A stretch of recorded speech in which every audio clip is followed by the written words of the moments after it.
We're live! It's dumb. Everything I do is dumb. Welcome to the show, the Loser Leaves Wrestling. Loser Leaves Wrestling. This is the Weekly Wrestle. This is it.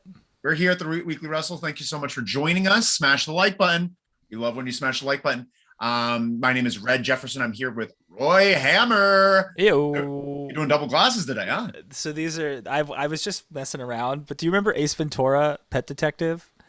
You know, I saw it when I was a kid. I haven't seen it since. Yeah. Well, he goes to get secret information or something, and the guy that he gets it from is wearing double glasses, and he does this, and then the secret password is New England clam chowder. I remember that. And then the guy asks, "Is it the red or the white?" Anyway, I'm doing great. What's going on? We're doing great here. We're doing great. Say what? Thank you all so much for joining us, Loser Leaves Wrestling. Make sure to check out our newest podcast. Yeah. Happy 25th anniversary to Barely Legal to you. Yes, to you as well. We do a full breakdown of Barely Legal 1997. What an interesting show. Yes, ECW's first ever pay-per-view. Almost didn't happen and almost was ruined at the end. But we talk about that throughout. Wow.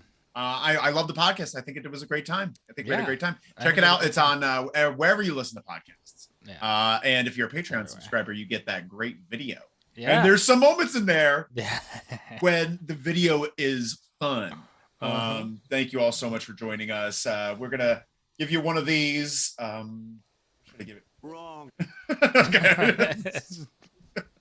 Honestly, I think everyone who listens to the channel and everyone who participates with Loser Leaves Wrestling, we don't like Donald Trump. Right. But makes an excellent soundboard. Wrong. Thank you so much. A nice little duck palate cleanser. Yeah, I have to. Wow. Get one of those in there too. Thank you all so much for joining us. Sound off in the chat when you're here. If I like what you're going to say, you're going to get one of these. And if you press the like button, we've gotten 3 likes already, Roy. Oh. Church. Who's liking and not commenting? Get in there. Let's chat. Well, we do have a comment in here. All the Monies is here. Yes. What's up, Los Angeles? Boom. Are you in Los Angeles? Did we talk about this? Y'all have talked about this before. All the Monies is in. We have to hang out. West Side? Oh no, he's is All the Monies West Side? I'm East Side. Right. I thought All the Money said he was West Side, or they were West Side. Interesting. We got to start talking about today. We have a lot to talk about. Also call the hotline 201-574-7222. And also check out all the new, did you see the new graphics I put up? I put up Loser Leaves Wrestling on I changed the graphics and we have the square now. Loser Leaves Wrestling all above each other. And TikTok's starting to blow up right now. TikTok is starting to blow up. Check out our TikTok, our We're Instagram, Loser Leaves Wrestling, TikTok, Loser Leaves Wrestling. Papa's got brand new software. And we've been doing some video editing and check it out. The LLW intern did not sleep last night. No. You may have gotten some text from the LLW intern well into the night, maybe even a call. The intern. The intern may have called me, but I was sound asleep last night. It wasn't me. Wrong. You picked the wrong house, fool. Okay, we can stop this. I don't know what I'm doing. There's a lot of sounds here. We have to start talking about Rampage. We gotta talk about it. But we also have Connor O'Reilly here. The new Insta profile pic is nice. Thank you so much, Connor. All the money's West Side. When is the next Wrestling LA event? Ooh, we should go to a wrestling show. All Great the money's. idea. Next Get one the is LLW crew. Next one I'm going to is AEW. At the Forum. At the Forum in June or July, something like that? June. It's the it is the follow-up to Double or Nothing. It's a Fallout. All the money's. You better get to it. Better get through tickets. Chica Marks and I are going to go. You're going to meet Chica Marks. The legendary Chica Marks. We have to start talking about Rampage. We have to get into this. Rampage, great show. Great show. Great show, top to bottom. I think I liked everything about it. Crowd was on fire. Everybody was feeling good. One other thing is in the opening match, Blackpool Combat Club versus the Gun Club in a trios match, right? Yeah.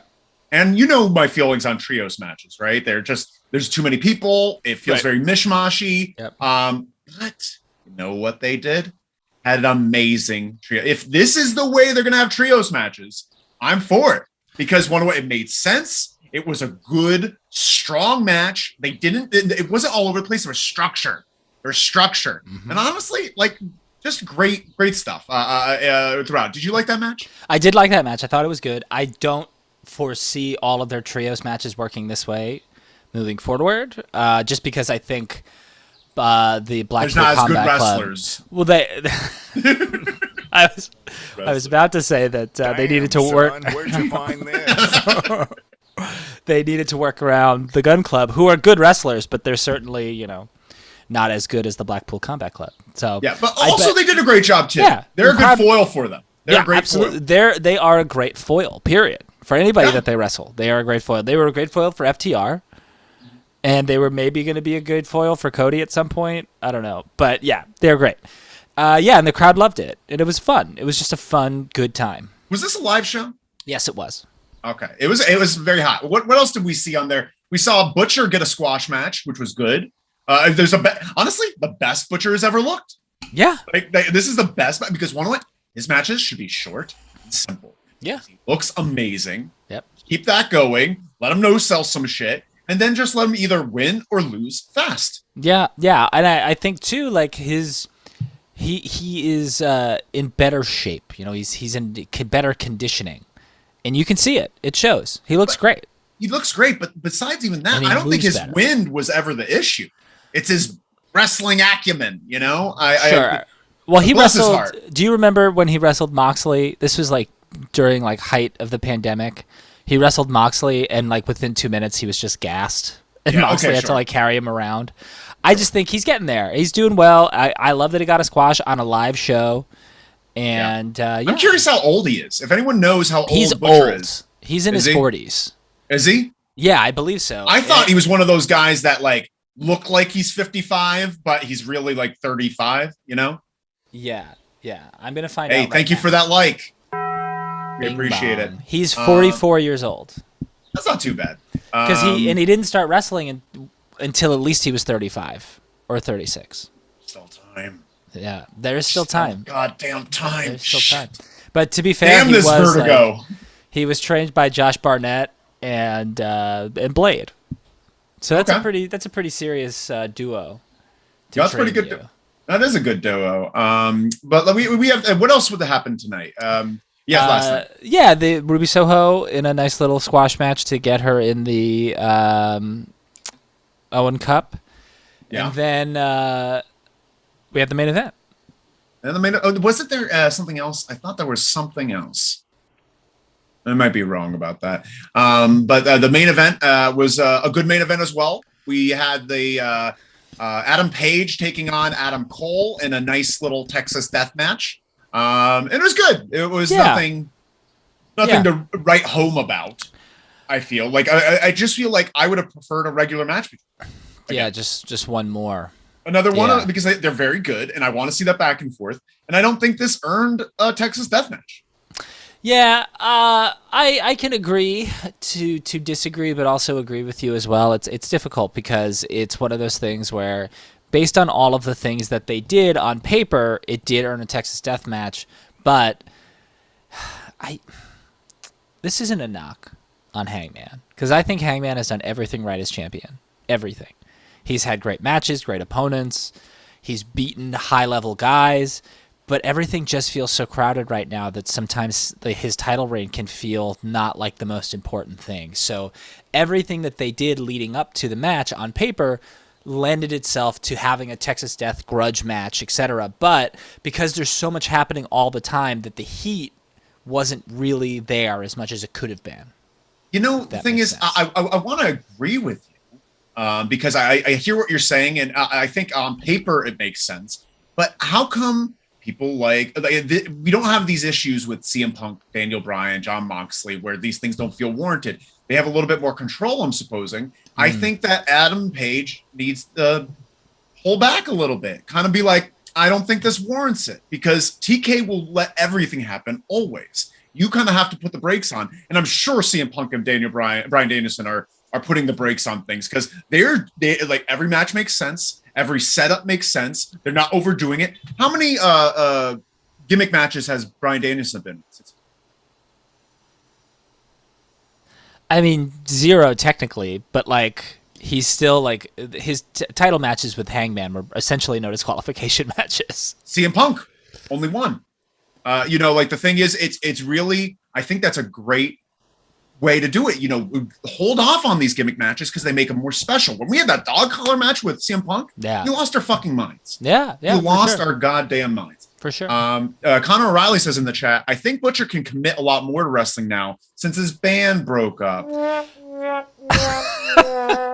His band broke up? I didn't know that. Oh, man. Give us some more information, Connor. And Connor also writes, do you think they're building Hangman as the king of these Texas death matches, so that if he loses one in the future, it feels like more of a shock? I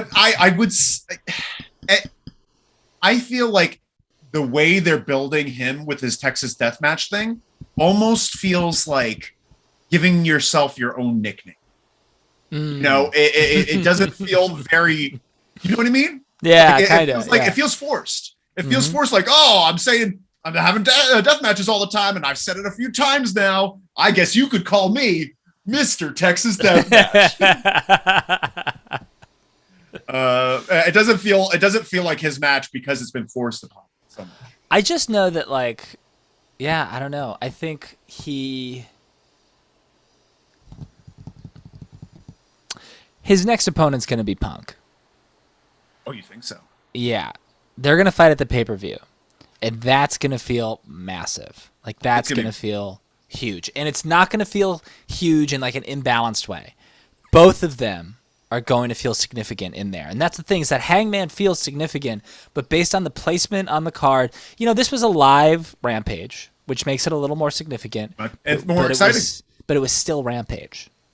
It was still Rampage. And it was not even Rampage at 10 o'clock. It was Rampage at like 7 o'clock. So, like, it's still like, it's not quite there, you know? And, like, yeah, the heavyweight title always goes on last on all the pay-per-views and all, and that's great. And I'm thrilled for that. But Punk, we can run from it as much as we want. And by we, I really mean me. Like, we can run from it and say that, like, oh, well, just because Danielson and Punk are there, it doesn't mean, and Cole, it doesn't mean that, like, these other guys are less significant now. And that is true to a certain extent, but it does feel less exciting when they're not involved in the main event. Yeah. No, I agree with that. I'm excited for it too. If and when it happens, I'm very excited for it. Conor Riley says he definitely needs less gimmick matches. And I think that's fair to say, right? Mm-hmm. He's had, I think within the past month, he's had 2 Texas death matches. Since he had the Lance Archer. I think is within the last like 2 months. Maybe 2 months. But like that's too many Texas death matches. You can't have one Texas death match a month. He's had 5 title defenses, I think, and someone has bled in all of those matches with the exception of the first Adam Cole match. I don't know. It's a lot of blood. All the money says, we get it, AEW. Hangman's your Roman Reigns. I agree. They're kind of, it feels a little forced. Do you think Roman Reigns currently is being forced? No, I'm saying Roman Reigns' initial babyface title run is a little forced. Of course, WWE did it worse. I'm not denying. Well, they really jammed him down your throat. I just feel like reaction. Yeah, it's getting the reaction, and we like Adam Page. I'm not saying I don't like Adam Page. I'm saying that he doesn't feel very natural as a champion, and I'm not really digging him with the championship. I enjoy him. He's someone that I'll enjoy the chase. Like he's someone that, like, when you chase the belt, it's so much more fun, you know? Yeah, it's tricky. It's kind of like Stone Cold. Stone Cold chasing the belt is more fun than Stone Cold with the belt. I just wonder. That's interesting. That's really interesting. I just wonder if he had won the title at All Out, and then after he won the title at All Out, and then Bryan Danielson and Adam Cole, everybody debuts, and that debut is happening around Hangman's title win, if we'd be feeling differently right now. Good point. That's a good point. Well, we'll hopefully we'll find out. We'll see. Yeah. All the money says, does that make Dark Order the bloodline? Get out of here. But I will say, late in the show, we will be talking about someone who's being crammed down our throats, and that has Roman Reigns go away heat right now. Oh, I can't wait to talk about it. It's a new special segment at the end of the show that no one may watch. That no one may watch. Yeah. Great plug. You may not want to watch it. We gotta keep going. Anything else to report with Rampage? No. Okay. No. Let's talk about news.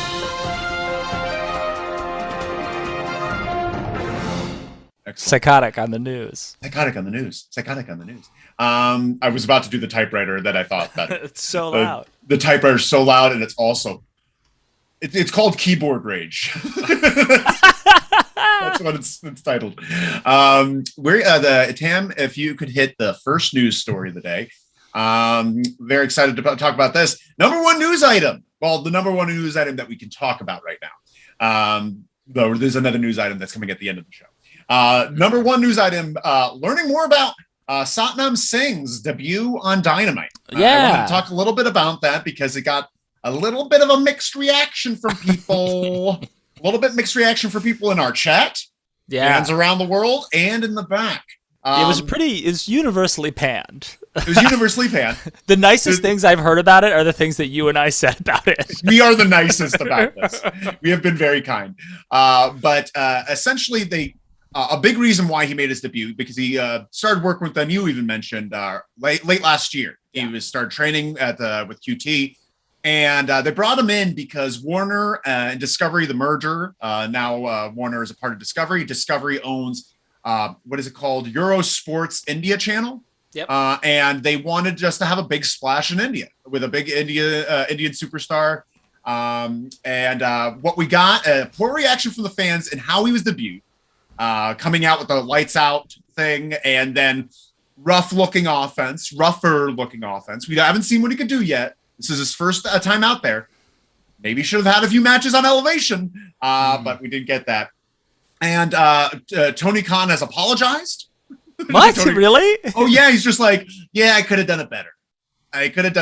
But then immediately goes back and just like, I didn't come up with the lights out idea. That was someone else. I won't name names because I'm the filter. I'm the one who chooses everything, but they have 30 years experience and I trusted them. I didn't hear any of this. It was, he just threw someone under the bus. And even though we may not know who it is, someone, like all the AEW roster was just like, oh yeah, Dean Malenko. I mean, it could be Sanjay. It could have been Sanjay Dutt. It could have been Sanjay. It could have been Dean Malenko. Whoever has 30 years experience with the company. It could have been Jericho. Could have been Arn. Could have been Jake. That seems like a real Jericho move, though. Because Jericho's like the king of like the corporate partners. So I feel like he would be like, oh yeah, turn the lights off, make it a really big deal. That'll make them feel really good. Because ultimately, at the end of the day, like news outlets in India, I'm sure covered this a ton. And if that's the footage that they have, the lights off, the lights on, it looks awesome. Just take the sound from the arena out of it, and it looks great. Yeah, it's true. We have some comments here. All the money says, at some point, we got to talk about AEW women's division. Shafir looks awesome. Looking forward to her and Jade feud. Shafir looks awesome. Looks awesome. Looks awesome. Correct. Yeah. And like she just I think she needs more time in the oven. You know, like she's think not cooked yet. A lot of the division does. Well, not a lot of the division. The people they're trying to push. Like, it's weird. They have some very good workers there, but for some reason, the people that they're pushing are like Jade, which I like Jade, but she's fantastic. But at least Jade knows who she is. At least I think a lot of these women that are getting pushed aren't really sure who they are yet. Yeah, and Shafir, she's pretty green. Red Velvet and Layla Hirsch need some more time, but Layla Hirsch is injured. But that being said, I'm curious to see her versus Jade, right? Yeah, absolutely. It's gonna be really interesting. It's a real test for Jade. It's a real test. First time as champion where like she's really gonna have to like carry this a little bit. Yeah. You know, and it's a hard thing to do. But I'm excited to see what it looks like. Yeah, 100%. Yeah, 100%. Connor O'Reilly says, so Butcher's band Every Time I Die broke up in January. Really? I remember hearing an interview with him where he said that he wanted to get into wrestling because he knew at some point that his band would break up, and other members of his band have other things that they do, but he had nothing else. He just had the band, so he was like, might as well be a pro wrestler. So he got into pro wrestling for that reason. Love that. Singer accused them of trying to replace him, and it created a lot of drama, so they decided to move on. Connor then says, I believe Butcher and the others are working on some new stuff, but he definitely has more time for wrestling now. Explains why he's been featured a bit more recently. That's awesome. Joe's in the chat. Joe's here. Hello. No, I hate that hello. I don't even want that hello. Yeah, it's not as good as the other one. Give me a sec.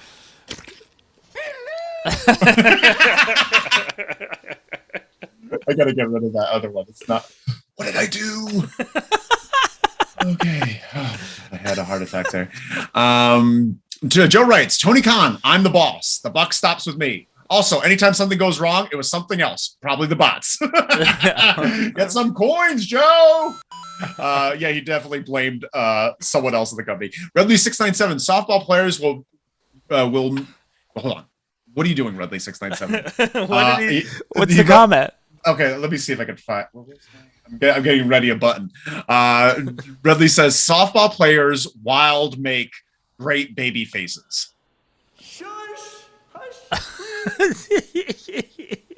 Would make great baby faces. Softball Redley697, you're our favorite troll. I don't know, like you're the most polite troll. All the monies says Jade has a master's in psychology. Kayfabe. Oh, is that true? That makes sense. That's cool. I buy that. All the monies, is Jade married to Brian Cage? No. Brian Cage is married to Melissa Santos. I'm thinking of the celebrity that goes to WrestleMania every now and then. Yeah. Melissa Santos, former ring announcer for Lucha Underground. And constant cheerleader for Brian Cage. Yeah. Hey, somebody has to be. She loves them. That's sweet. That is sweet, you know, when someone loves somebody. All the monies, I suppose I could look it up, but me lazy. Oh, you're too sweet. You're doing a great job already. Here's a coin. That's part of this. It's part of the back and forth. Yeah, we're doing great. Let's go on to the next piece of news. Let's go for it. Next slide there, Tam. Pat Buck. Pat Buck has joined AEW days after leaving WWE. So after producing the WrestleMania main event, Lesnar versus Roman Reigns, he's like, you know, I've did everything I needed to do in as a producer. I've managed the top match on the top show of the year. What else could I do? I want to spend more time with my family. They're just like, you know what? Respect that, your honesty, your candor. What we're going to do? Part ways amicably. Doors open, friend. Whenever you're ready, we want to support you. You're family to us, Pat. You're family to us. And while he was spitting on Triple H's car on his way out, he called up Tony Khan and said, yo, TK, he bought it. You're the worst. You're the worst. Because what's funny is, you know, this is the second time that's happened, right? It's not, Pat Buck's not the first.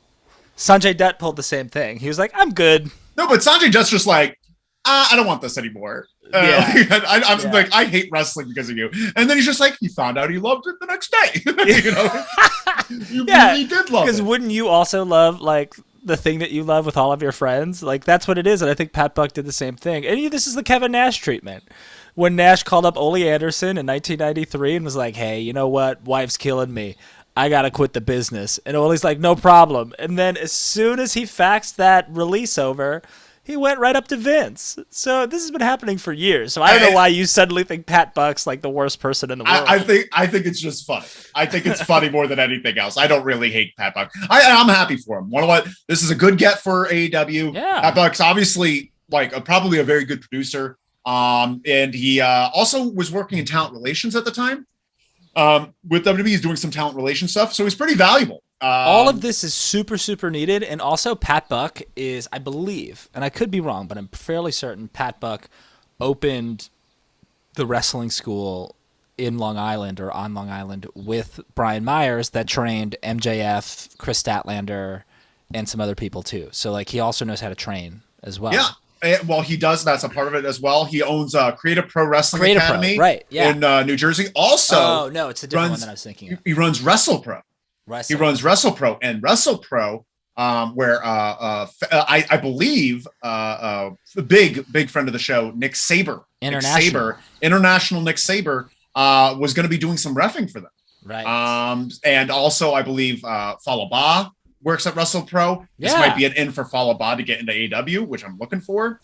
So we're excited about that. But we do have some comments here. Redley697 says kayfabe would make a great rap name. That's a record scratch. Tony's in the chat. Boom. Tony says, "Who's this guy?" We were just talking about Satnam Singh. Oh no, we're talking about Pat Buck. We're talking about Pat, that's Pat Buck there.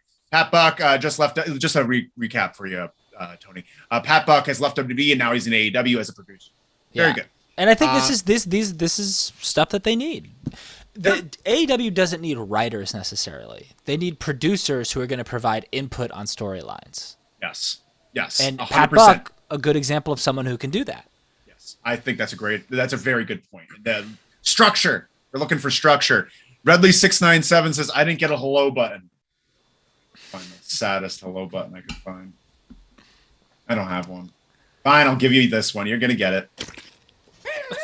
That's Squish at the beginning of that. That's Mrs. Doubtfire. It's very funny. You got it. You got it. Wow. We got to keep moving on. Because our next slide there, Tim. The next piece of news: AEW Video Game. Yeah. Is set for tentative release in September. Very exciting to be released on PlayStation 4, 5, and a bunch of Xboxes. We're excited about this game. Yeah, I'm gonna have to get a PlayStation 5, I guess. Yeah, I'm trying to get a PlayStation 5 right now. That's very crazy. I'm spending way too much money. Redley697 gives star eyes. Hello guys, oi, guys.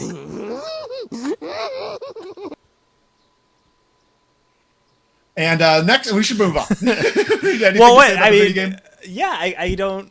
I saw when I read the news piece about it, I saw that there are certain wrestlers who didn't join the company in time to make the video game, and it would be trouble if Punk and Bryan aren't in the game.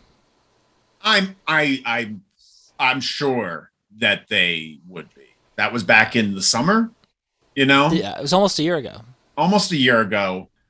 Just slap on grab Darby and slap Punk's face on there. Grab Kenny Omega, put Daniel Bryan's face on there. It's fine. Similar body types. All the money says, is Jimmy Jacobs with AEW Creative? Where that princess at? He is in Impact. He's like running creative for Impact. Now. Jimmy Jacobs was a wrestler for a very long time with like Ring of Honor and all of that, and then went to WWE as a writer and created the list and did the whole Jericho Owens feud. The whole thing was him. And then he got fired for talking shit or something. He got fired because he appeared. There was a Being the Elite where they invaded a WWE event. They were in the parking lot, and Jimmy Jacobs happened to be like walking into the building at the time or something, and they got he did like a thumbs up or something, or was in the video, and they fired him for it. Oh, interesting. Yeah, and he was very happy to be fired. Yeah, well, I'm glad that he's doing something better. I didn't know that Jimmy Jacobs was responsible for the Jericho KO thing. The whole thing. Yeah. That's pretty cool. But anything else to talk about the video game? We're both getting it. Yeah, this is like what I've been waiting for. Like and I plan on making. Sorry. I was just gonna say this is like when I'll get a new generation system or whatever. It will be for this video game. 100%. And everyone who is a Patreon subscriber is getting a create a character. Yeah, and that's a promise. That's an LLW promise. And I don't know. I don't know if anybody on our Patreon has a friend in their lives who's good at making created characters, but they're not as good as you, my friend. Oh, that's hot. That's hot. That's right. Thank you so much. All the Money says GCW and Ring of Honor YouTube promos still way more interesting than AEW and WWE vignettes. I wish it was at spring break clusterfuck. What was spring break clusterfuck? They have Is that an event? All the Monies? They have a clusterfuck match at the second part of every Joey Janela spring break, and it's like an hour, and there's like 80 people in it. Hate it. And they come and go, and there's a bunch of random people in it. Maven was in it this year. Among Maven? Among many other people. Wrong. Come on. Give me a palate cleanser. I pooped my pants. Thank you. You're welcome. We got to move on. We got to get out of this video game world because we have to break some news here. We have to break some news. Next slide, Tam. So it is confirmed that Ezekiel is Elias's little brother. And we have a picture of them together, them being brotherly, and Kevin Owens can't believe it. Kevin Owens is flummoxed. What is the word? Flummoxed. And asks for the help of Sami Zayn. Honestly, I know we don't usually talk about creative on the show, but we're following this story deep. I love it, honestly. I hated it at first. Yeah, of course. And now I love it. Yeah. I feel very indifferently towards it, honestly. It is what it is. It's fine. Man, there's some good things in WWE right now. Want to hear the good things? Go for it. This. Yeah. Cody. Yeah. Alpha Academy. Yeah. I'll say, who else was, I had another one. Shit. There was a really good one. Roman Reigns, Brock Lesnar. I love Brock. Yeah. There's a lot of good things. There's a lot of good people. Like all of those things that you mentioned, they're all good acts. Alpha Academy's doing great. But where's Brock going? Where's Roman going? Sammy's feuding with Drew McIntyre, I guess. Cody's fighting Seth again at the pay-per-view. Like, let it happen. Let it be. I'm fine with them doing a back-to-back match. Like I don't think that just because he beat Seth Rollins at WrestleMania, Seth Rollins can't get then have a little program. This is a great program for Cody to start. Yeah, but WWE does programs, and I like that. They do programs, but when you've got someone like Cody who came in and had you can't top that WrestleMania match. The atmosphere, the surprise, everything. Why go back to it? One and two. On top of that, you can't 50-50 Cody. I'm gonna. We don't know that. We don't know they're gonna 50-50 Cody. They seem to have a lot of high hopes for Cody. Seem to. Oh, am I doing this wrong? Can you hear me better now? Yes. What the hell's that? Is there a fucking drill saw outside your house? Picking up something. Well, let us know what you think. Let us know how you like it. Oh. Let's close my window. I don't know. Much better. Wow, we did it, guys. We did it. Wow. Yeah, I don't know. But again, where do you go with in my opinion, Roman has already beaten everybody that he can beat. He has to go to Cody. You have to go to Cody, but then you have to build that up. And now there's Roman's going to tread water and Brock's off TV. I'm not saying I don't disagree with you. And trust me, I didn't know anything about the Alpha Academy until WrestleMania. And now I love the Alpha Academy. I think they're fantastic. And this is, we were going to talk about this because you said it was in your news, but the merging of the tag team titles will give them less opportunities now. Let's talk about that. Can we go to the next slide there, Tam? So WWE is to crown an undisputed tag team champion. So they're going to have RK Bro versus the Usos, the Bloodline, and they're going to unify these champions. And I don't know what their game plan is. I kind of like it, honestly, in a weird way, just because I like the idea of there being one. And I've always been weird about the fact that it's two, especially when they really don't have a good brand separation. They're always floating over, so might as well be one. Yep. But how are they going to work? I guess they're going to be floating from program to program, not like, oh, I'm going to be on SmackDown and Raw this week. I'm going to be on this Raw program for a while, and then I'm going to be on this SmackDown program for a while. And I think it's going to be like that, right? I don't know. I think look, I think we can both agree that we both liked the original brand split. Like 2002, 2003 original brand split. It was great. Brand split. Very good. Very, very good. Because it was legitimately a fucking brand split. There were different pay-per-views. Different writers. Yeah, everything. And they were in competition with one another, and it was cool. Now, looked different, felt different. Real 100%. competition. Yeah. Real competition. Especially in like 2002, 2003, when like SmackDown was all about wrestling and Raw was all about sports entertainment. That's just how it was. And don't get me wrong, there was sports entertainment on SmackDown too. The whole Billy and Chuck thing, and then the whole like Dawn Marie, Tori, and Al Wilson thing. Like, yeah, sure. R.I.P. Al. R.I.P. Al. R.I.P. Died twice. Died twice. Once did. real. Once real. Yeah. Oh. Hold on. R.I.P. R.I.P. But I don't see the point in a brand split. I just don't see it, because when Raw's ratings have suffered, then Roman Reigns is suddenly on Raw. When, SmackDown needs somebody, well, here comes Randy Orton. Like, there's just all this back and forth. There just shouldn't be a fucking brand split. There just shouldn't. Then you never have to worry. What's the advantage to a brand split at this point? Like, and I don't know how it works with the networks and NBC versus Fox and who gets who. And there's a lot of that stuff that's weird. Everybody gets everybody. Everybody wins. Let's just do it that way. I want to see Cody. If I can't see Cody on Monday, I want a chance to see Cody on Friday. Okay. Well, I want to see how they do it, because scheduling seems like a nightmare.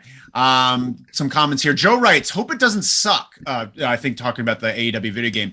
Red, remember that Legends of Wrestling game back in the day? Woof. Do you remember Legends of Wrestling? Yeah, I do. I still don't get it.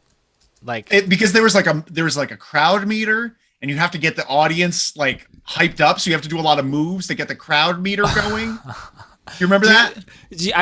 I actually remember Legends of Wrestling 2 better than I remember Legends of Wrestling. Sure. I had them all. I did. Yeah. I went through the whole thing. And what was cool about it is, I think 1 or 2, I forget, you could unlock videos of the wrestling interviews. Yeah. And so you have Terry Funk just being like, my father used to hit the shit out of me. I truly cherish those times. I remember one was Ted DiBiase being like, well, the easy way to get hit with a steel chair is you put your head down. So right in the crowd of your head. Yeah, right. He's like, that was Hacksaw. That was Hacksaw? Hacksaw, because I remember Hacksaw never left character. He's just like, no, back in my day, you take chair shots right on the crown of the head. Oh! And he's doing it the entire time. I just never understood, like, Owen was in that game. Brett, Eddie, Ultimate Warrior, all these. How did they get all of these people to be in the game? I don't understand how that works. I think this was before WWE had these Legends deals, where like then they kind of keep you forever. They didn't own Brian Pillman's name. They didn't own Owen Hart or Bret Hart's name. But they still had to get permission from these people to use their likeness and their identity. Oh yeah, that's easy when money, they got to have some money for it. Interesting. I bet the video game developers didn't make terribly much. No. It didn't sell. It sold well enough to have 3 sequels. But there's a Legends of Wrestling 3. Yes, there is. I forget. It's called Legends. It has a different name. Instead of saying 3, it's like Legends of Wrestling, like Ultimate, something like that. Then we got Joe. Joe says Elias needs a whole family of characters. It's great. Honestly, that'd be very fun if he had a mama and papa. All the money says dream match Elias versus Ezekiel. It could happen now. We know that there's 2 different people. Joe corrects Legends of Wrestling. All the money says, oh yes, we need to see Elias and Ezekiel's older sister and next door neighbor. That's very fun. Cotter says, I saw someone on Twitter worked out that on SmackDown last night, there was only about 22 minutes of actual wrestling. Yeah, that happens all the time. 2-hour show.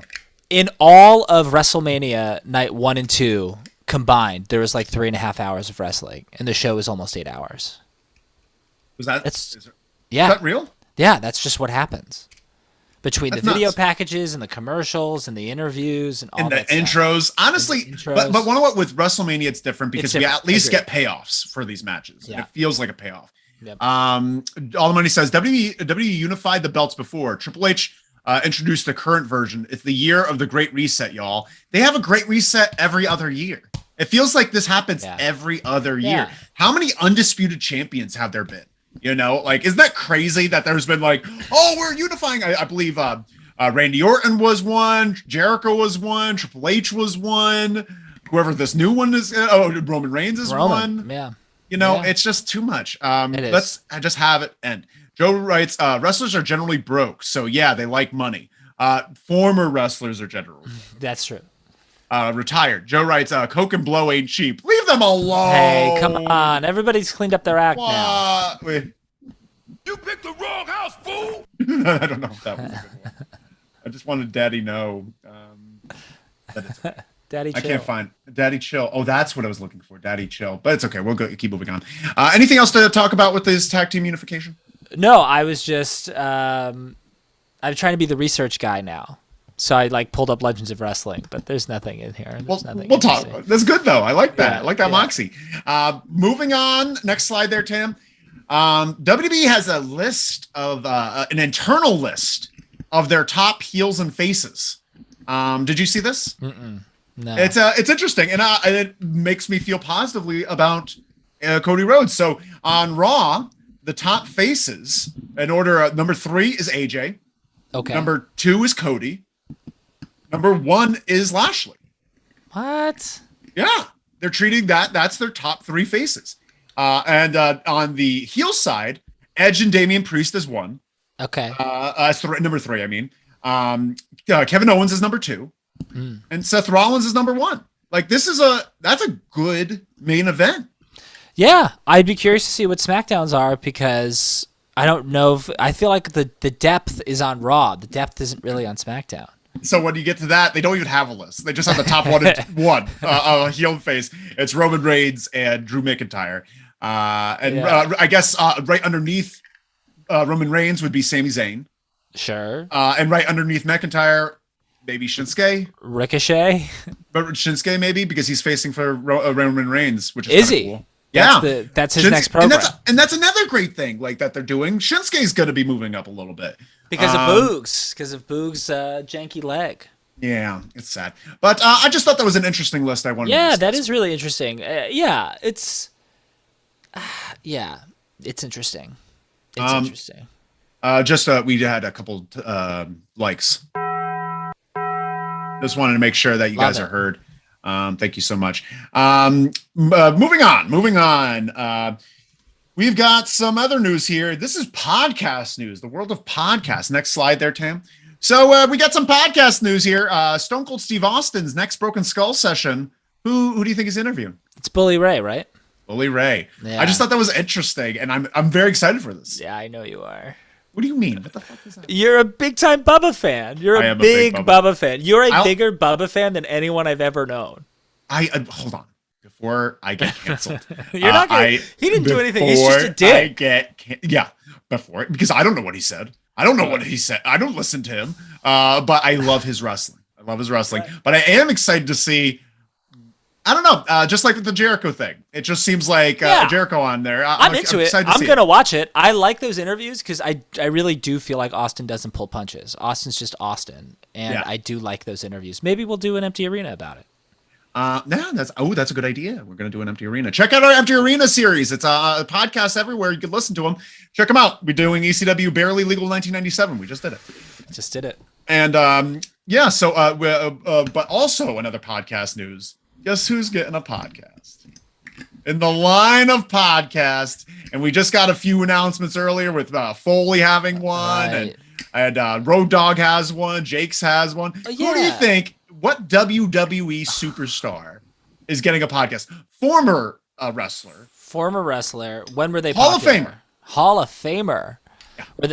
Were they popular in the 80s or the 90s? 90s. Okay, Attitude Era? Yeah. Former heavyweight champion? Oh yeah. Oh wow.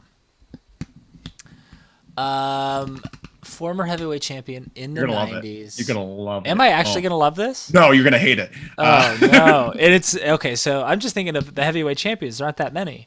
Let me put it this way. He was also heavyweight champion in the 2000s and the 2010s. Jeff Jarrett already has a podcast. And he may have gotten the Hall of Fame induction this year. Oh, no. Yeah. Undertaker is getting a podcast. No. He's going to talk about you got to focus. You got to have perception is reality. And he's going to say a lot of this stuff. Maybe some God references. There's going to be so many God references. I yawned so hard hearing this. I just couldn't close my mouth when I heard it. It's just not. You're gonna listen to that. Maybe we'll cover it. Yeah, we're gonna. I mean, look, I won't. I refuse to cover it until we cover Road Dogs. Okay, that's fair. We'll do. Road Dogg deserves it first, and honestly, Road Dogg can talk. Taker cannot talk. I actually saw a very questionable clip of Road Dogg earlier today. I'm sure it's questionable. No, I mean this was from like 2002. Yikes! But yeah, in TNA, he said something very, very homophobic during one of those NWA TNA shows. Oh man, Jeff Jarrett's best friend, Road Dogg. We have some comments here. Joe writes when we're talking about top heels. Joe wrote top heels in WWE. Number 1, booking team. Number 2, writers. Number 3, 3-hour runtime. Where's those coins, Joe? You're on fire today. All the money says different financial world for wrestlers now. If they broke, they are dumb. AJ Styles is known to pester people into owning real estate. Bo Dallas quit for real estate. Only indie wrestlers struggle. And some indie wrestlers really don't struggle very hard at all. Yeah, I mean, that's true. I would venture to say, and no. Sorry. I would venture to say that I don't know his finances, but I would think that Effie makes 6 figures a year. Yeah. Between all of the different avenues that you can make revenue, between merchandise and streaming and shows and all of these, everybody should be doing fine for themselves. I mean, Keith Lee is on record as saying it's a hustle, though. Yeah, it's definitely a hustle, but he took a pay cut to go to NXT from what he was making on the indies. And he wasn't doing YouTube stuff. No. He's still not. He's not like doing those wrestling. extra, just wrestling. But yeah. So it's I'm just interested and to see where. It is true, though. There's a story that Jay Lethal tells where during the TNA days, AJ Styles went over to Jay Lethal's apartment, and he was like, "Hey, man, you don't own this place?" And he's like, "No." And he's like, "You got to buy a house, man. You got to buy a house." And then inside of a week, Jay Lethal owned a house because AJ pestered him into buying a house. And he's like, "Now I own this house." That's why would you listen to AJ Styles? He seems to be good with his money. Don't listen to him about everything else. I'm worried. Joe writes, I was referring to older wrestlers being broke. Most of the old timers are, even super successful ones like Flair. But just like old NFL players, they lived a hard life on the road. They lived a hard life at home. They did not have the best. Like now, there's a lot more lawsuits. Yeah, people are a lot more litigious. So WWE's just like, yeah, we should probably help them when they need help, Flair, and maybe give them. Flair has no excuse. Greg the Hammer Valentine, I understand why he would be broke. But Flair was literally on television for 40 years. And stole money from people, by the way. Did he steal? Yeah, Ring of Honor paid him $100,000 for 4 appearances. He made 2, couldn't make the other 2. WWE wouldn't let him, and he never gave them any of their money back. A company like Ring of Honor. Yeah, I don't know. Whatever. That's fucked up. That's really fucked up. But we have to move on. We have to move on because we have some other news, some narrative news, some controlling your narrative news. We have Adam Scheer. Next slide there, Tam. Adam, is it Scheer or Scheer? I think it's Scheer. Adam Scheer. Adam Scheer claims that Tony Khan pays dirt sheet writers to say good things about him, and he blacklists people from. Control your narrative. He doesn't let the guys go there. He doesn't let them go there because why? He knows he's a threat. He knows that control your narrative is a threat and that they're competition. And what? TK's afraid. That's what Adam Scheer says. Yeah, is that what you say? Did you see the clips of these events? I haven't seen. I just saw the clip of Adam Scherr accidentally like punching a grandma in the front row and apologizing. No, he kicked a little kid in the head. He kicked a little kid in the head and immediately broke character and be like, "Oh, I'm so sorry. I'll get you a t-shirt. Climbs over the guardrail and then he's like, "Oh, oh, it hit my head." Someone got that video and it's very funny. You got to check it out. But the crowds, like the crowd that's there. They're excited, but there's one row of them. They're all standing all around the ring. Yeah. So it looks kind of like there may be more people, but it's only one row. There's maybe like, if it looks like 50 to 100 people, somewhere in that range. And he's like, yeah, we're competition. Watch out. Watch out. You know who's probably the most pissed about all of this? And you're going to be surprised when I say this, but you know who's the most pissed about this? XPW. And you know why XPW is pissed about it? Because they relaunched as being like, we don't care about cancel culture. We're XPW. And then Control Your Narrative launches, and they're like, no, we actually don't care about it, and we're booking all of these people who believe in conspiracies and have been barred and kicked out of organizations. So now we're the real deal. So XPW is like, man, I guess we're just another shitty promotion. Like, they've got nothing. It's very funny. Like the branding that this has made for itself is very funny. Yeah. Well, did you see a homegirl is going to be a part of it too, which is such an interesting thing. Oh, homegirl. Sarah Logan. That's her. I don't know what her like non-WWE name is. Hey, you know what? I like her when she's wrestling, but she is from West Virginia. Well, yeah, but now like there's West Virginia. John Denver. I love John that Denver. Her husband, Ray Rowe, I think he's Eric now in the Viking Raiders, but he's been very nice to the both of us before. Yeah, very sweet. And so I don't, whatever, but like she's very much someone who believes in like starting a new civil war and all of these things. She said that? She's said a lot of things indirectly about it. There's, like people have like code words for things. Yeah. There's this thing called like a boogaloo. They call it like a boogaloo, which is like code word for like we want to start a civil war. So it seems weird. What is it? Let's go, Brandon. Yeah, that thing. Right. Yeah, really. For Christ's sakes. Yeah, like the nerdiest shit I've ever heard in my life. Lame. But it just seems it's not like Control Your Narrative has a women's division. They just have this woman who also happens to have these like controversial viewpoints that stop her potentially from getting booked in other places. So she's going to control her narrative. Jeez, Marty Skrull and such are just headed straight there. Joe writes, okay, Strowman. Cocaine is a powerful drug. Next time we are coked out of our mind, we'll watch you at 3 a.m. on cable all access after the Daily Shake Weight infomercial. Joe, Daddy Chill. Where's the Daddy Chill? Oh, there it is. Daddy Chill. That's very fun though. Very fun. Moving on though, sticking on Adam Scherr. Someone's not putting up with his bullshit. Next slide there, Tam. Someone's not putting up with Adam Scherr's bullshit. You know who that is? Who? The Death Daddy himself, Buff Bagwell. Buff Bagwell went on Twitter and he just says, I just joined CYN. Wait, never mind. It's just gas. Fucking laid into him. And that's CYN. Whenever we talk about CYN, I'm just going to give one of these. But he said that. And then Adam Scherr went on Twitter and just like, started attacking him ruthlessly. I said something about his past or something like that. But then he got back on. Buff was like I own up everything that I did. Yeah. You own up everything. He's like, glass houses. Didn't you get arrested just like a few years ago for something? He's just like just calling him out on stuff. He's like, I don't even know. Adam Scherr is just like, yeah, last time you saw me, you want a picture with me like some mark. You're just some mark that wants a picture with me, Titan. And then Buff was just like, my agent asked me to take a picture with you. You're no different than any fan I take a picture with.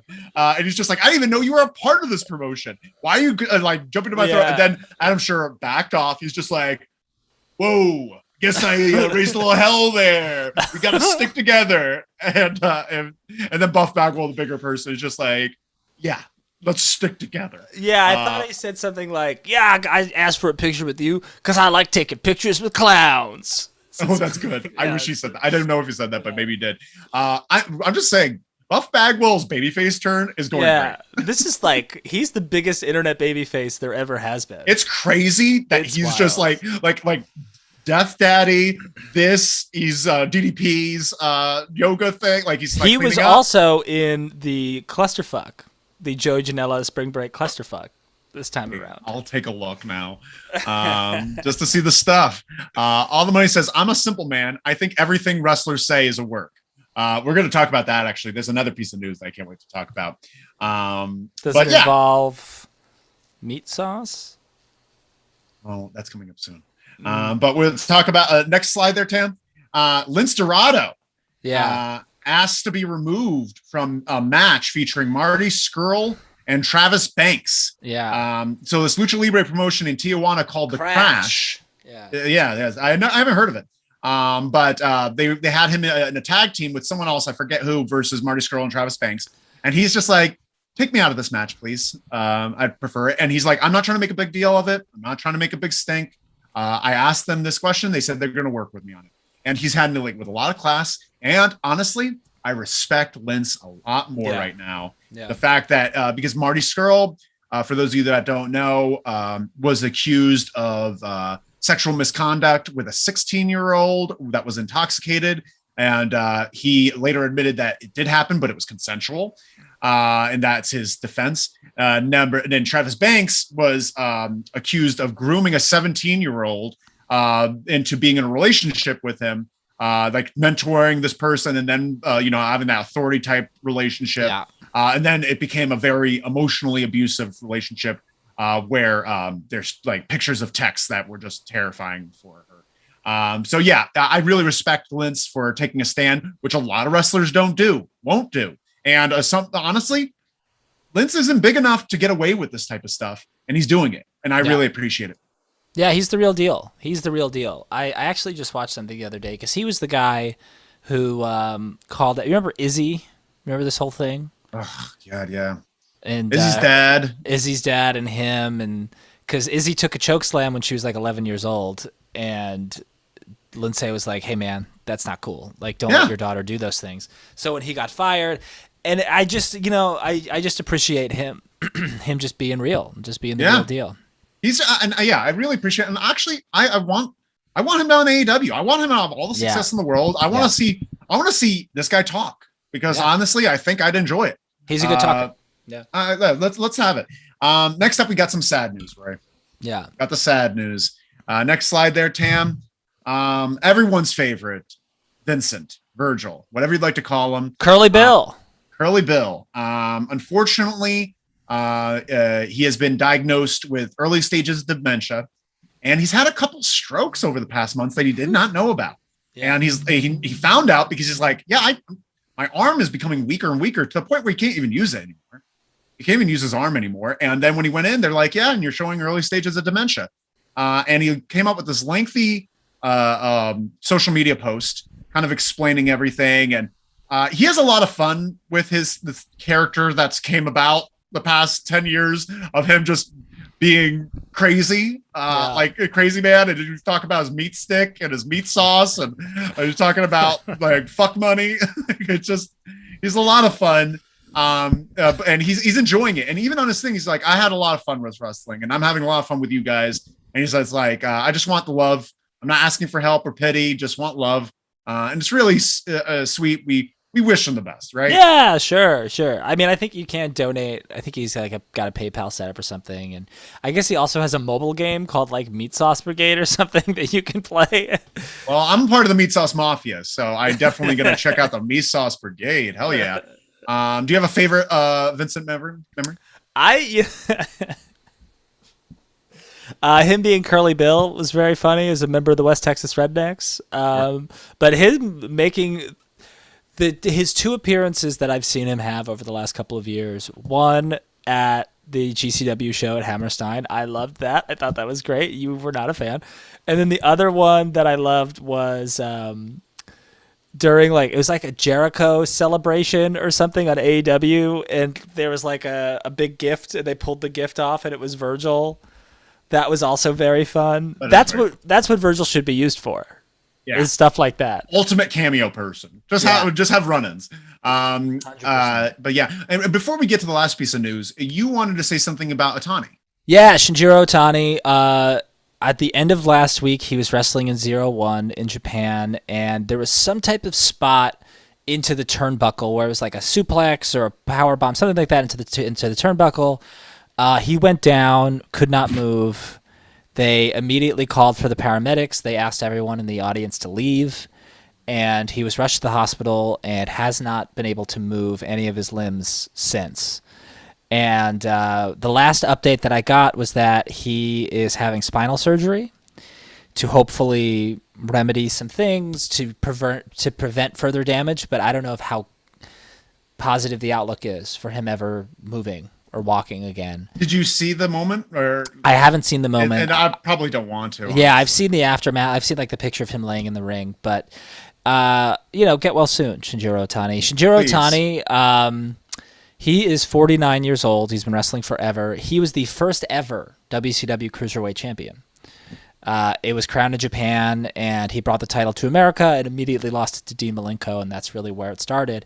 But yeah, he beat Wild Pegasus, a.k.a. Chris Benoit, in the finals of that tournament.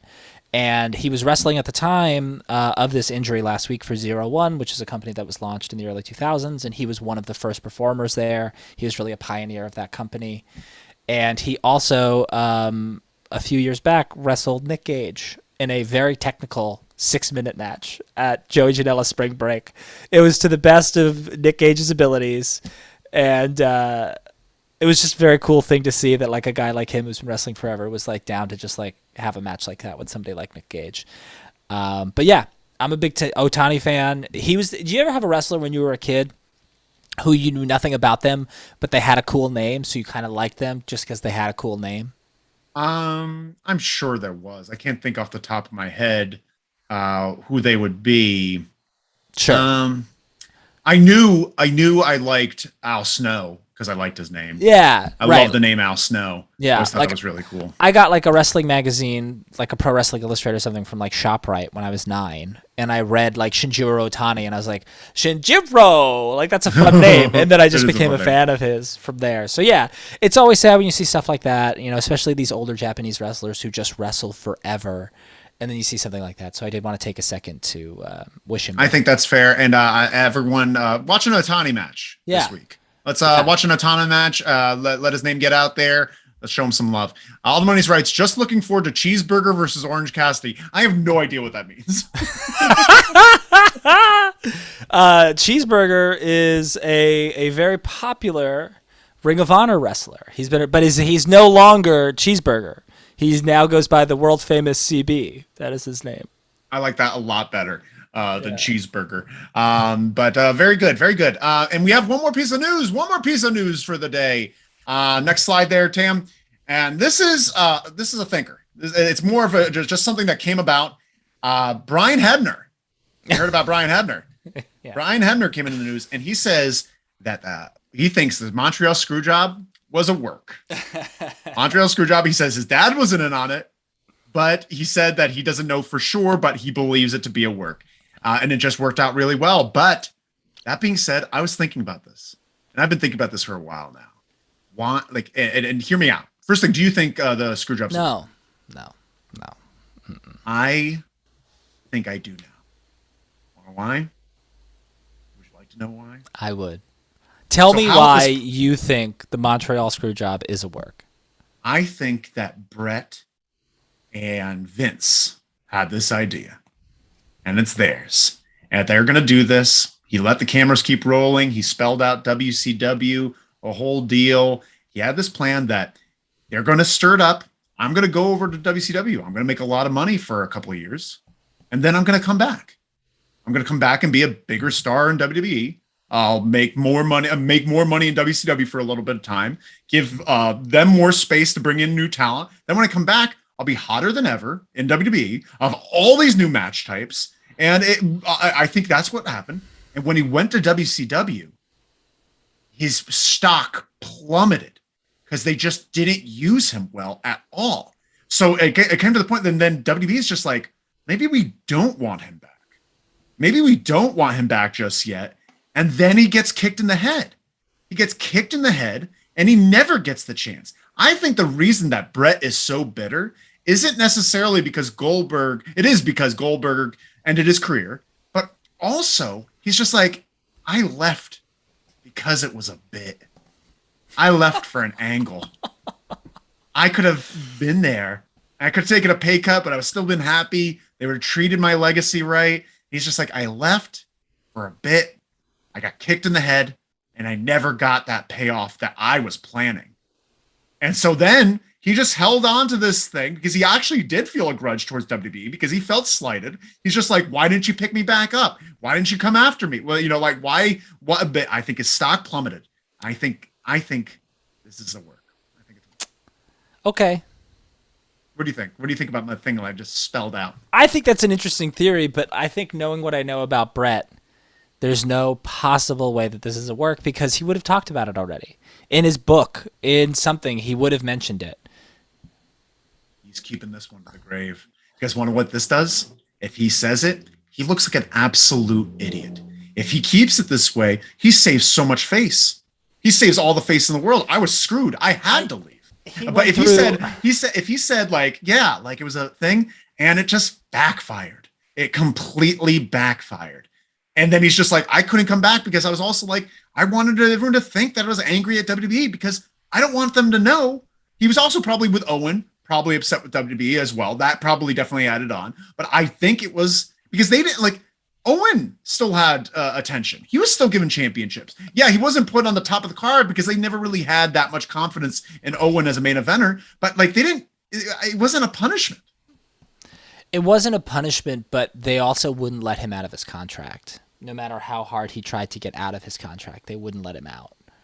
And that was out of spite because they let Neidhart and Bulldog go, and then they never used Owen well afterwards. They kept him around. That's what WWE does, though. Like, there are a lot of wrestlers, and I can't think of many examples now, but I'd be happy to dive into this at some point after I've done a little thinking on it, that they keep around, they put in prominent places, and then have them lose all the time. They never get past a certain point, and they always end up looking stupid, especially wrestlers who say no to them, like Owen did. He didn't want to do weird, like Deborah, Jeff Jarrett thing. He didn't want to do any of that stuff, like. So they made him the Blue Blazer because they were like, well, if you don't want to do this, then we're going to make you look like an idiot, and here's this Blue Blazer thing. But that's a different subject. I don't think it's a work. I think it really happened. I don't think Brett would have gone through the documentary, hid it from everyone in the documentary as it was happening, then not spoken about it in his book, and never talked about it ever since. Like, he would have happily, because Brett is the type of person who loves himself so much that he would never be like, I look like an idiot for this. He would be like, we made this agreement. I was going to go there. I was going to come back, and they screwed me. They screwed me. That's how he would look at it. I think he looks at it that way now. I think he really believes it, too. I don't think it's true. All the Money says, best work ever. Then you retracted something. I wanted to see what it said. Joe writes, I like Brett, but he doesn't seem smart enough to me to think through the plan that you detailed, Red. He's a smart guy. He's really smart. He's very guy. Smart. He's very self-centered and a pretty somewhat of a narcissist. But like, complete narcissist. Joe writes, bitter man. Daddy, chill. Mose, woo! Mose is here. Hey, welcome to the show, Mose. But yeah, we have that, and that's the end of the news. That's the end of the news. That's the news. We really did cover it. What is our next feature? We have to do the Hall of Fame. Well, we have to do the Hall of Fame, but before we do the Hall of Fame, it's time for a new segment. Oh wait, we're going to do this new segment now? Did somebody say 3 minutes? I thought this was going to be the last thing of the night. Oh, do you want to do the Hall of Fame and then that? Is that possible? Yeah, why not? Can we do the Hall of Fame first, Tim? Is that okay? I'm sorry if we put the wrong show order in. Yeah, I thought we didn't discuss. I because I want them to leave. We have a spoiler alert. I see. So the Hall of Fame. The Hall of Fame. Who do you have? Do you have a special Hall of Fame? I have someone really in mind. Go for it. I would like to induct into the April 16th Hall of Fame. April 16th Hall of Fame. I'm gonna say someone that really showed a lot of moxie this week. Okay. A lot of moxie, a lot of heart. And honestly, he should be higher up on the card, deserves it. I'm going to say Ricky Starks. Okay. Ricky Starks. He was Yeah. in his hometown, ate it up, put on a great match. And I love the pairing with him and Hobbs, and I want to see more of it. But yeah, I'm giving it to Ricky Starks. Love it. Who are you giving it to? He hasn't been inducted into the Hall of Fame yet, and he deserves to be. So he's getting the induction this week for having a good match, for having a good reign, no matter what anybody says, for having a good title reign. It's not his fault. Hangman Adam Page. Scorpio Sky. Oh, sorry. Well, that too, but it's not his fault. not quite Hall of Fame But worthy. Adam Page, that's a good one. And Adam Page he works hard. He does. If nothing else, he works very hard, and he gives everything in those matches. So, welcome to the class of April 16th, LLW Hall of Fame. Everyone sound like a million people for Ricky Starks and Adam Hangman Page. Mose writes, woo. Oh, we already said that. All the Money says, Brett was planned to come back, but broke his neck. Brett didn't break his neck. The concussion. I'm sure it's the same thing. Concussion. Is that true? I don't think he broke his neck. They didn't break his neck, but is that true that he was planning to come back? Other than Brett's theory? I believe it. Mose writes, Starks can eat shorts. Come on. You're getting one of those, or you're always getting one of these. All the Money says, I like Team Taz. I think Team Taz really has made a turnaround from what I thought of them with Brian Cage. You know, like they were little shit kids, and now with Hobbs and Starks, and it feels good. And Hook, it feels good. And now Taz is coming to the ring. Like I have a theory when we're going to get to our thing in a bit. But anything else to cover with the LLW Hall of Fame? All right, that's it. Now we can move on. Now everyone, you start up. I like the way you say it. Did somebody say 3 minutes? Spoiler alert! Spoiler alert! Spoiler alert! If you don't want to hear a spoiler about tonight's Battle of the Belts, we love you. We love you. Please exit. Yeah. Exit stage left. Exit stage left. We don't want to spoil things for you. We save it for the very end of the show. But if you want to press the like button and get the fuck out of here. Follow us on Loser Leaves Wrestling, listen to our podcast, all the deals. Do all the stuff. Are you ready? Are we ready for this? You want to do like a 10-second countdown? Yeah, we'll give it 5 seconds for you to leave. Yeah. 3, 2, 1. You say first. Okay, so tonight, as it turns out, Sammy Guevara is going to beat Scorpio Sky for the TNT title. He's going to be the 3-time TNT champion, I think. And based on the reports, and this is why I want to watch it, he gets booed pretty fucking hard. And I don't blame them for booing him. But this is the first time. This is a big thing because this is the first time AEW's really screwed somebody up. We've never liked Sammy, but the live crowds loved Sammy for a long time. And he's getting booed in Texas, which is his home state, which is where he made his bones. So, I don't know, Red, why don't you tell me what you think about this? You know, when I first saw it, I was pretty disappointed. Because I felt like it was a little disrespectful to Scorpio Sky. Totally. And also the fact, like, I don't think Scorpio should have had the title either. I don't think it was the right move. He wasn't over enough, and it just felt weird. But giving it back to Sammy was questionable, especially with how he has been. But then I thought, because I want this title to go to someone else, and I detailed this in the Discord, which you could join on Patreon. I think that Sammy should get the title because he's going to get the title tonight, and he's going to have it for maybe a couple weeks up until Team Taz comes into play, and he's going to face Powerhouse Hobbs, and then Powerhouse Hobbs is going to win it. And now we're going to have Powerhouse Hobbs as TNT champion. We're going to have Ricky Starks as the FTW champion. They're still going to be friends, but Ricky's going to be so jealous that he has a real belt. And I would love that dynamic of them being tag team, but also being like them holding belts. And then he's like, I'm going to fight for tonight for the TNT championship. And then Ricky's just like, yeah, well, actually my match against Stu Grayson is going to be for the FTW championship, like just to kind of show him up. Yeah. But I just want it to get off Sammy soon. And I think it's easier to get the title off of Sammy onto someone I want than it is for it to get off and mean something. Like if Powerhouse Hobbs beats Scorpio Sky, really doesn't mean much. No offense to Scorpio Sky. He's not hot enough. And also 2 heels going at it just wouldn't be a fair, it wouldn't. There's no heat but there. And Sammy's going to be all his problems. Sammy, for all his problems, he's hot. He's a hot ticket. People want to see this reaction. They enjoy his matches enough. And also, honestly, I'm almost teetering on liking what's happening with Sammy. Because he's getting booed. But what is heel and face? He is heel. He is heel. He's acting like a face. He's acting like his idea in his head is I'm a face. Yeah. But he's all heel. Yeah. Maybe we should embrace this. Yeah. Yeah. I mean, it makes me really hate him because he thinks he's being a baby face. And we want to see him get beat. Yeah. And we want to see like Powerhouse Hobbs throw him around the fucking place. Yeah. I know he's already been champion, but who should come back and beat him? Oh. Miro. Miro should fucking kill him. Yeah. Miro should kill him, and then Jungle Boy should beat Miro. Interesting. I think all roads leads Jungle Boy, in my opinion, but not for a while. Not for another 3 to 4 months, at least, because he's got a feud with Christian, and he's got to drop the tag titles, in my opinion. But, yeah, it's really disappointing. It's also really disappointing that, like, they put the title on Scorpio, and it's the first, like, he was the original, right? He was the first person to win the tag team titles and a singles title and the TNT title, at least. And they made a big deal out of it, and then he held the title for 3 weeks. And that's very anti-AEW. They don't do that. This is the shortest title run of anybody in the company by, I would think, at least a month. Yeah. So it's disappointing. It's disappointing all the way around, and Sammy's really stale.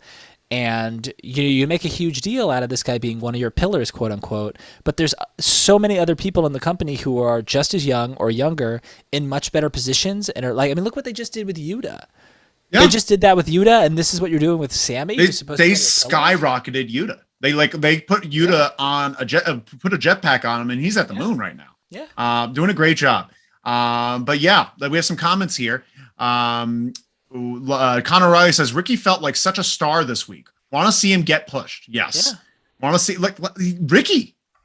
Look what's happening with Ricky. Look what's happening with Hobbs. Right. Look at Hook. Look at Daniel Garcia with Jericho. Daniel Garcia. It's great stuff. And honestly, Sammy is one of the hottest heels in the company right now. He could be. He already is. He could be. He's getting booed in his home state. Yeah, that is true. He's got to lean into it more, though, in my opinion. Joe writes naturally too. Joe writes slow week for Hall of Fame inductees. What are you talking about? Whoa, come on! Get out of town, Joe. Come on, get out of here. Get out of here. You're gonna get one of these. No, I did it. Mo says, Mo says, gross. Slammy needs a 3-month vacation. Yeah, Sammy doesn't. I think he wrote Sammy, but Sammy needs a 3-month vacation. He doesn't, and no blogs either, or vlogs. Yeah, no blogs. Get it off. Just get out of here. Just disappear. I like that Most keeps calling him Slammy. I want to keep that. Slammy proposed on live TV and then didn't get married. This is a trust issue for his babyfaceness. He's a flip-flopper. It's true. He's a flip-flopper. Very good point, Mose. Where's the only thing that ever made him likable ever was that girl and that proposal. Yeah. And then that immediately ended, and he's dating not her. Yeah. Mose then says, Red, you have a point, but can't get there. I think he's talking about Powerhouse Hobbs. I think he can. Let me have a shot. Mo says, Jack Perry, Jungle Boy needs to phase out for title reign. I think that he does need a break. Yeah. I think Jungle Boy needs a break and a refresh. The Jungle Man thing you suggested, I like. Yeah. Jack Perry, Jack Perry. Let's go. Joe then writes, Danhausen should murder Sammy. Cue card over the back. Devastating finisher. I like it, Joe. Yeah. And Joe then writes, Wheeler is a true star. They really built Wheeler up. I was anti-Wheeler 2 months ago. It's true. You heard it. I did not like Wheeler. He's world a 2-time Hall of Famer now. Yeah, it's true.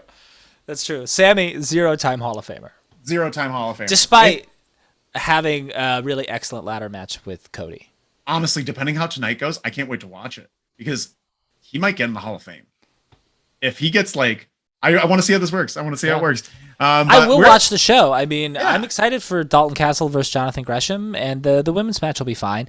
I do think the women's division got shafted again because it's the main event of this special, but it's also a taped show, so it's immediately less significant. So, but that's all. That's it. That's it for the day. That's all. That's the weekly Wrestle 21. That's Get well soon, Ohtani. Yeah. Thank you all so much for joining us. Remember when Conan would say that? What? He would he'd be wearing like a big fur coat, and he'd be getting interviewed by Mean Gene, and he'd be like, "Mean Gene, touch my coat," and he'd touch the coat, and he'd be like, "Feel," and he would say, "Mean Gene, feel," and then he'd feel it, and he'd go, "That's enough." I don't think you realize how much channel change energy he gives me. I did not pay attention to Conan.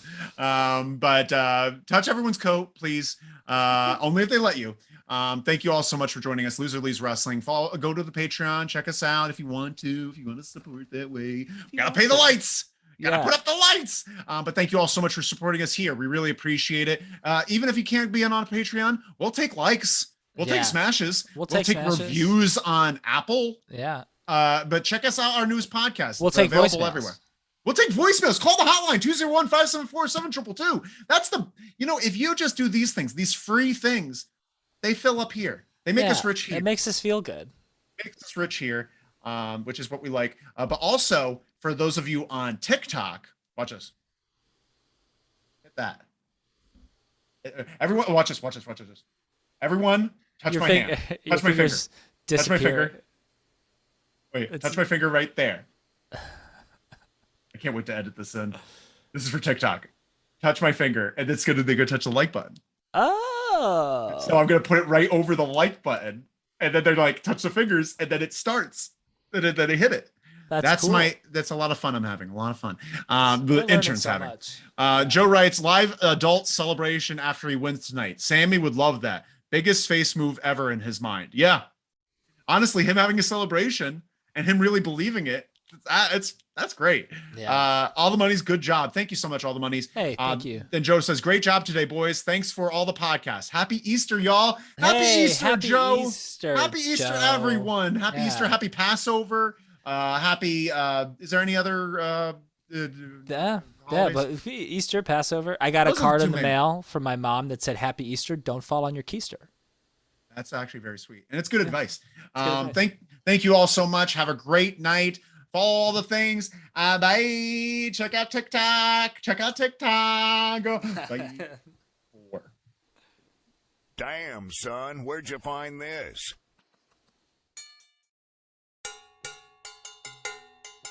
Olé.